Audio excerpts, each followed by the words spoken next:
चलिए स्टार्ट करते हैं आज की क्लास। एंड आज से हम लोगों ने एक टॉपिक स्टार्ट करना है किसके बारे में। बड़ा ही प्यारा, बड़ा ही इंटरेस्टिंग और बहुत ही ट्रेंडिंग यूनिट है ये, जिसमें हम लोग बात करेंगे। आने वाले जो 2 यूनिट है ना, बहुत मज़ेदार है। स्पेशली उन लोगों के लिए जिनको मार्केट के अंदर और इन्वेस्टमेंट से रिलेटेड बड़ा मजा आता है, जिनको बोलते हैं ना मनी बनाना है, पैसे बनाना है, जिसको पैसे कमाना है, राइट, जिसको प्रॉपर फाइनेंशियल प्लानिंग करनी है, उनके लिए बहुत सही है म्यूचुअल फंड। और इसके बाद हम एक और जो टॉपिक की बात करने वाले हैं, कैपिटल मार्केट, राइट। तो कहीं ना कहीं यहाँ पर आप लोगों के फाइनेंशियल अवेयरनेस, फाइनेंशियल नॉलेज का क्या होने वाला है, टेस्टिंग होने वाला है। ओके, सो नाउ इस पर्टिकुलर यूनिट के अंदर हम लोग क्या क्या पढ़ने वाले, जरा गो थ्रू करवा दूं आपको। तो सबसे पहले हमें समझना है म्यूचुअल फंड क्या होता है और इसका एक ऑर्गेनाइजेशनल स्ट्रक्चर क्या होता है। This is very very very very very very important topic. कौन सा? Organisational structure. अच्छा, फिर उसके अलावा हमने म्यूचुअल फंड को कई अलग अलग तरीके से क्लासिफाइड कर रखा है। जैसे हमारे फंड के अगर मैं टाइप्स की बात करूं, इक्विटी फंड, डेब्ट fund, liquid fund, balance fund, monthly income plan funds, exchange traded fund, commodity fund, fund of fund, sectoral fund, ELSS fund, right. तो इन फंड में से कोई भी फंड के ऊपर शॉर्ट क्वेश्चन आ सकता है। क्या आ सकता है? शॉर्ट क्वेश्चन, 4 मार्क्स के लिए। फिर है कैलकुलेशन ऑफ एनएवी। नाव का कैलकुलेशन कैसे करते हैं, नेट असेट्स वैल्यू का। सर न्यूमेरिकल आएगा क्या? ना ना ना, थ्योरेटिकल कॉन्सेप्ट ही है। सीप क्या होता है? एसआईपी। और एवरेजिंग का कॉन्सेप्ट क्या होता है और वैल्यू एवरेजिंग का मतलब क्या होता है। तो बड़ा ही आसान सा सिलेबस नजर आ रहा है आपका। So let's begin with the mutual fund. सही है बॉस, इसका टैगलाइन है सही है, राइट। और म्यूचुअल फंड सच में सही है। तो क्या है भाई ये म्यूचुअल फंड का कॉन्सेप्ट? तो अ mutual fund is a company. Mutual fund क्या है?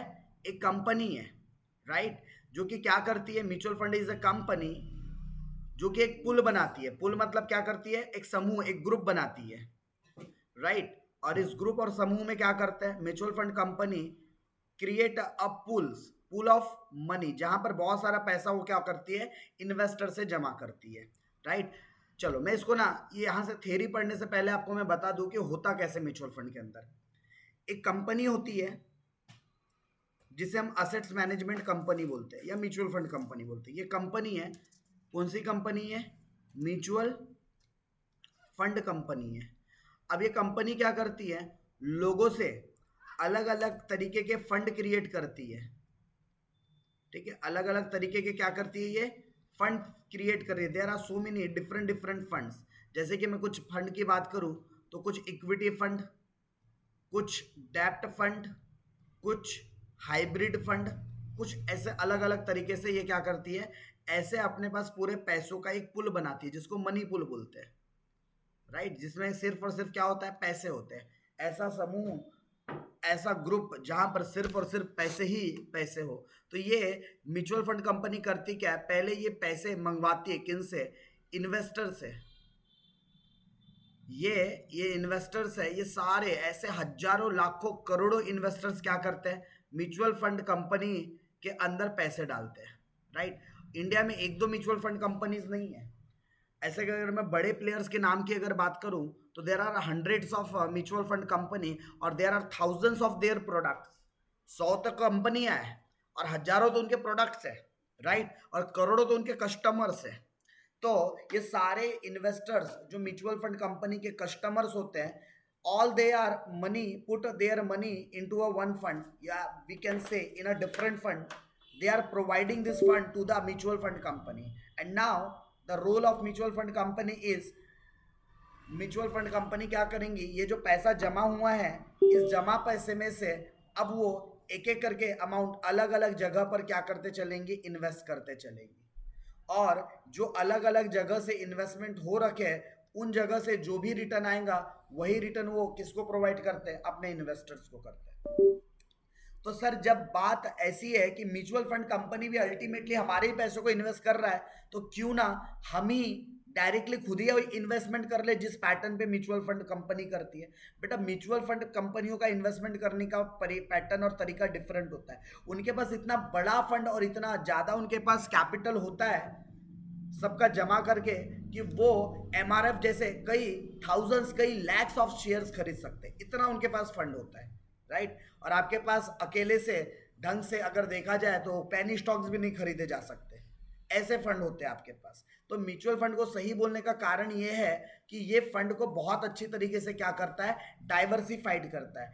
Diversification fund of money is the biggest tool और the weapon of a mutual fund company. याद रखना मेरी सारी बातें, ये सब आपको एग्जाम में लिखने के काम आएंगे, और सिर्फ एग्जाम के ही काम नहीं, रियल लाइफ में भी काम आएंगे। तो म्यूचुअल फंड कंपनी क्या है, एक इन्वेस्टमेंट बेस्ड कंपनी है जो मनी का क्या करती है, पूल बनाती है। किससे कलेक्ट करती है, फ्रॉम इन्वेस्टर। और इस पैसे को इन्वेस्ट कहाँ करती है, invest money in the security, जैसे कि स्टॉक खरीदेंगे, जैसे कि बॉन्ड खरीदेंगे, जैसे कि डिबेंचर्स खरीदेंगे, या फिर the combined holding of mutual fund are known as portfolio. और इन सब इन्वेस्टमेंट को एक जगह जब कंबाइन कर देते हैं तो इसी को हम क्या बोलते हैं, पोर्टफोलियो बोलते हैं। क्या बोलते हैं इसको, portfolio, right. So mutual fund is a professionally managed investment, right. ये ऐसी चीज है जिसको प्रोफेशनली क्या किया जा रहा है, मैनेज किया जा रहा है। किनके द्वारा मैनेज किया जा रहा है, by those person who have a sound knowledge in investment, right. They have a sound knowledge of fund, उनको इन्वेस्टमेंट का साउंड नॉलेज है। They have a sound knowledge of fund, उनको पता है कि कौन से फंड क्या कहलाते हैं और कौन से फंड किस तरीके से रिटर्न देते हैं। They have a sound knowledge of return on investment, ROI। So in short they are expert in financial, they are expert in investment decisions. तो ऐसे लोग म्यूचुअल फंड को क्या करते हैं, मैनेज करते हैं। A mutual fund is a professionally managed investment vehicle, pulls money from multiple investor to an investor and a diversified portfolio of the stock, bond और other securities। बहुत सारे लोगों से पैसे कलेक्ट करके उसको अलग अलग जगह पर क्या कर देते हैं, डाइवर्सिफाइड कर देते हैं। द फंड मैनेजर, अच्छा, who is a fund manager? Fund manager is a person who manage the fund of an investor, is called fund manager. Who is a financial professional? Fund manager ऐसा व्यक्ति होता है जिसको finance का पूरा knowledge होता है, जिसको इन्वेस्टमेंट से रिलेटेड डिसीजंस लेते आते हैं, और ये सारे डिसीजन किसके बिहाफ में लेता है, इन्वेस्टर्स के बिहाफ में लेता है, right. Okay, based on the fund investment objective and policies. Now definition of mutual fund की अगर हम बात करें कि भाई म्यूचुअल फंड को आप कैसे डिफाइन करोगे, तो जैसी अभी तक हमने मीनिंग में बात की है वैसी बात हम डिफिनेशन के भी अंदर करेंगे। तो mutual fund is an investment vehicle that collect fund from a pool of investors and use the fund to purchase a diversified portfolio like a stock, like a bond, like other securities. The ownership of the mutual fund is divided into units. जैसे कि हम share को number of quantities में count करते हैं, उसी तरीके से म्यूचुअल फंड को हम लोग काय में काउंट करते हैं, यूनिट्स में। 1 यूनिट है, 1.5 यूनिट है, unit it show the quantity of mutual fund, correct. So how we recognise ownership in the form of units, right.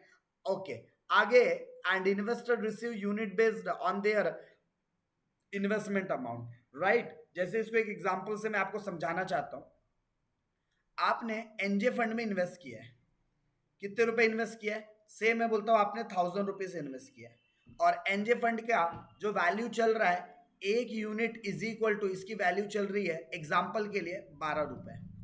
तो मुझे बता सकते हो एक यूनिट के लिए 12 रुपए का अगर वैल्यू चल रहा है, तो आपने कुल मिलाकर जो इन्वेस्टमेंट कर रखा है, राइट, आपने जो कुल मिलाकर इन्वेस्टमेंट कर रखा है, तो आपको 1000 रुपए के पीछे कितने यूनिट्स मिल जाएंगे, तो 1000 रुपीज डिवाइडेड बाई 12। तो आपको इस 1000 रुपए के लिए पता है कितने यूनिट्स मिलने वाले हैं, आपको मिलने वाले हैं 83.33 यूनिट्स।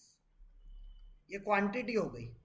एक यूनिट का रेट 12 रुपए था, तो 1000 डिवाइडेड बाय 12 हुआ, तो 83.33 क्या निकल गया, इसका क्या निकल गया, यूनिट्स। कितने यूनिट्स म्यूचुअल फंड आपको मिले होंगे वो पता चल गया। चलिए, अब हम म्यूचुअल फंड को एक और तरीके से समझ सकते हैं कि mutual fund is like a big basket. Big basket मतलब क्या होता है, जहां पर बहुत सारी चीजें हम यहाँ डाल देते हैं। यही वो बिग बास्केट है जहां आपको शेयर्स भी मिलेंगे, जहां बॉन्ड भी मिलेंगे, जहां डिबेंचर भी मिलेंगे, जहां कमर्शियल सिक्योरिटीज भी मिलेंगी, अदर सिक्योरिटीज भी मिलेंगी। That's why we can say mutual fund is like a big basket of money collected from investor. The basket is managed by the professionals who have used it by a mix of stock, bond or other security. So when you invest in a mutual fund, you are essentially buying a small pieces of this basket.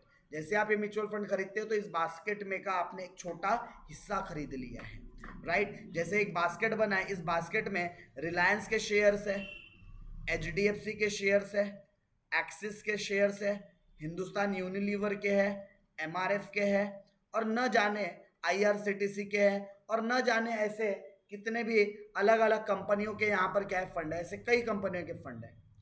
और इन्होंने इसका क्या बना दिया, एक पुल बना दिया। अब क्या हुआ, समझ लो इस पानी के अंदर ये सारा कंपनी का इन्वेस्टमेंट फ्लो कर रहा है। अब आपने क्या किया, कुछ पैसा इन्वेस्ट किया और उसमें से आपको यहाँ से एक लोटा पानी मिल गया, मतलब क्या हो गया, आपको कुछ यूनिट्स मिल गए, एक टुकड़े में यूनिट्स मिल गए आपको यहाँ से। लेकिन ये जो यूनिट्स मिला है इसमें लगभग सारे कंपनी का एलिमेंट जुड़ा हुआ होगा। तो यही तो क्या है, ब्यूटी है किसकी, म्यूचुअल फंड की, कि अगर आप छोटा से छोटा भी अमाउंट लगाते हो तो भी आपको सारे वो बड़े कंपनी के स्टॉक्स के अंदर का बेनिफिट मिल जाएगा। जैसे फिलहाल मैं बोलता हूँ कि अभी हमारे पास एमआरएफ के शेयर खरीदने के लायक फंड नहीं है कि मैं 100 एमआरएफ के शेयर खरीद लो, इतना भी हमारे पास क्या नहीं है, फंड नहीं। क्यों नहीं है, क्योंकि एक एमआरएफ के शेयर का भाव लगभग 1,30,000 रुपये चल रहा है। कितना चल रहा है, एक एमआरएफ का शेयर का भाव 1,30,000 रुपये चल रहा है। सेम मुझे अगर ज़्यादा नहीं, सिर्फ 1,000 ही अगर एमआरएफ के शेयर खरीदने हैं तो मुझे कम से कम 1,30,00,000 रुपए रखने पड़ेंगे। 1 करोड़ ही है ना, 1 मिनट, सॉरी 13 करोड़ रुपए लगेंगे मुझे। कितने लगेंगे, 13 करोड़। मैं बोलता हूँ मेरे को यानी कि 1,000 क्वांटिटी खरीदने के लिए 13 करोड़ लगेंगे, तो उतने देने से बेटर है कि ऐसे कई म्यूचुअल फंड कंपनी के पास 13,000 क्या, कई थाउजेंड्स करोड़ उनके पास होते हैं। सो वो इन्हीं फंड में से क्या करते हैं, एमआरएफ के शेयर खरीद लेंगे, रिलायंस के खरीदेंगे, एचयूएल के खरीदेंगे, और आपको उसमें से छोटी सी हिस्सेदारी दे देते हैं यूनिट के फॉर्म में। यानी कि आप जब म्यूचुअल फंड में पैसा लगा रहे हो ना, तो इनडायरेक्टली ऐसा हो रहा है कि आप सारे कंपनियों के स्टॉक में पैसा लगा रहे हो, इसलिए इसको सही बोला गया है। तो होप म्यूचुअल फंड का एक जो बेसिक थ्योरेटिकल बैकग्राउंड क्या होता है आपको वो बात समझ में आ गई है, राइट। तो हम और आगे बढ़ते हैं और म्यूचुअल फंड के कॉन्सेप्ट्स को थोड़े और बारीकी से समझने की कोशिश करेंगे। अभी हम लोगों ने इंट्रोडक्शन ऑफ म्यूचुअल फंड के बारे में बात किया है, इसका एक्चुअल कॉन्सेप्ट कैसे है, कैसे इसका रिटर्न मिलता है, तो नेक्स्ट सेशन में हम बात करने वाले कॉन्सेप्ट्स ऑफ म्यूचुअल फंड के बारे में। इस सेशन को हम यहीं पर क्या करते हैं, एंड करते हैं।